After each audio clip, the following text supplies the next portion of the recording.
Des lapins et des blondes, voilà ce qui fait la réputation de Benoni, près de Johannesburg.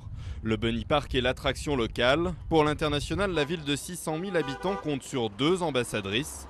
L'actrice Charlize Theron et la future princesse de Monaco, Charlene Wittstock. Arrivée du Zimbabwe à l'âge de 10 ans, Charlene a vécu dans ces rues tranquilles des quartiers blancs, alors que l'apartheid touchait à sa fin. Sandra Jacob entraînait à l'époque l'équipe de natation de l'école Tom Newby. Elle se souvient de celle qui allait devenir membre de l'équipe olympique sud-africaine. Elle avait vraiment l'esprit d'équipe. Ce n'était pas seulement Charlene, la meilleure nageuse de dos crawlé. Elle était vraiment impliquée dans le groupe. Ses autres professeurs se rappellent eux d'une élève plutôt effacée, plus concentrée sur son sport que plongée dans les gazettes mondaines. Elle était plutôt jolie, plutôt soignée, mais elle n'était pas glamour. Je ne pense pas que le maquillage, les coiffures, tout cela l'intéressait vraiment. Jamais je n'aurais imaginé qu'elle devienne une princesse. Clyde Mella est journaliste pour l'hebdomadaire local. Il a rencontré la future princesse en tête-à-tête au mois de février dernier et trouve que finalement elle n'a pas tellement changé. Elle est facile d'accès, elle ne joue pas la célébrité.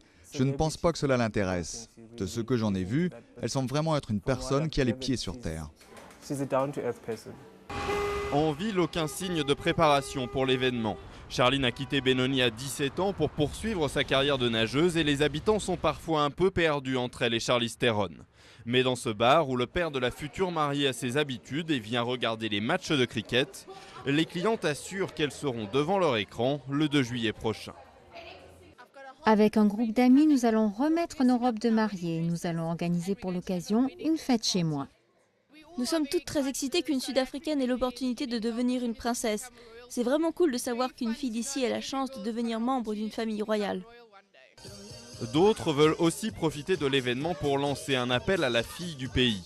Une école demande ainsi son aide pour construire une piscine. Le futur bassin portera évidemment le nom de Charlene Wittstock, princesse de Monaco.